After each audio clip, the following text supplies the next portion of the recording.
Hello and welcome to Godox Film Lighting 101. For this episode, we're going to dive into creating a candlelit dining room scene. Let's check it out.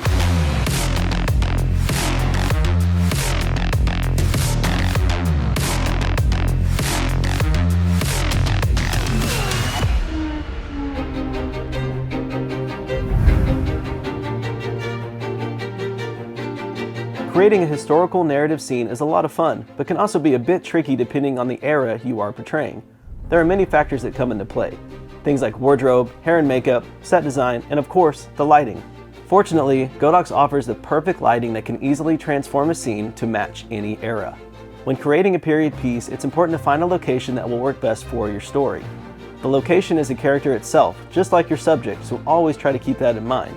This will definitely help save on time and budget and allow you to focus more on dialing in the look for your scene as opposed to building everything from scratch.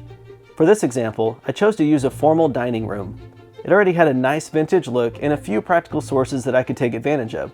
Things like candles, a chandelier, and several props definitely help the scene look like it's from a different point in time. With the chandelier acting as our only practical light, the scene's a bit dark, so let's build our scene around the chandelier. The first light I placed was outside of the window.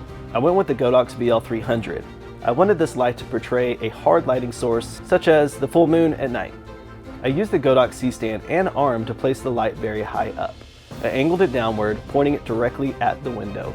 Inside, there was quite a bit of negative space on the back wall, so I angled the light so that it cast the shape of the window's shadow across the wall. I set this light to 60% power.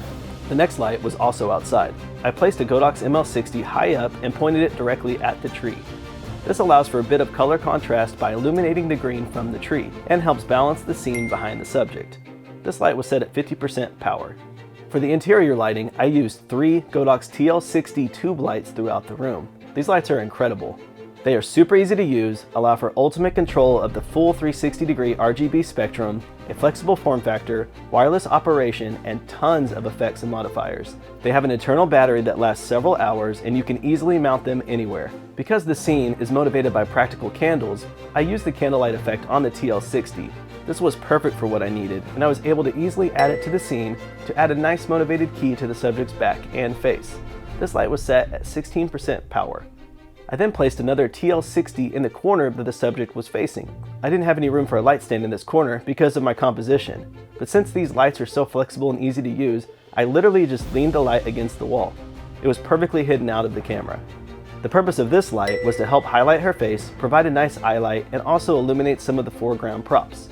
I used the CCT function of the light to change the color temperature to 2700K so that the light appears softer and slightly yellow in color. This helps lighten up her skin tone from the warmer orange light that is cast by all the other candle light from around the room. This light was set at 1% power.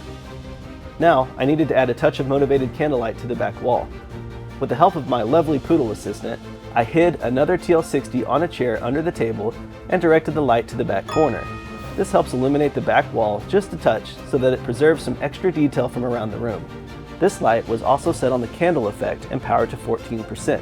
For the final light, I needed a few stops of ambient fill, so I placed a Godox SZ150R in the doorway at the back of the room.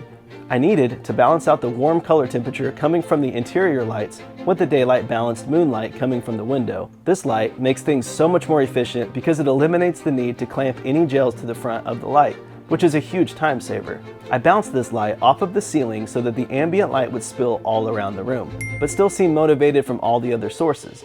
This light was set at 3% power. From here, I added a layer of haze to create some diffusion within the scene.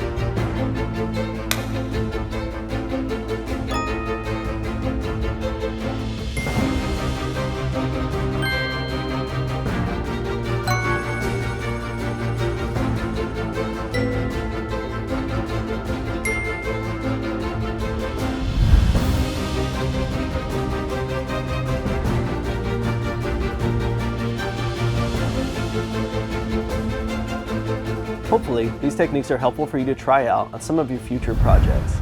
Godox offers a one-stop solution for all your filmmaking needs. From lights, to monitors, to audio, to stands, to grip and staging essentials, they've definitely thought of everything. Also, be sure to like and subscribe for more tutorials. Thank you so much for tuning in to Godox Film Lighting 101. We'll see you next time.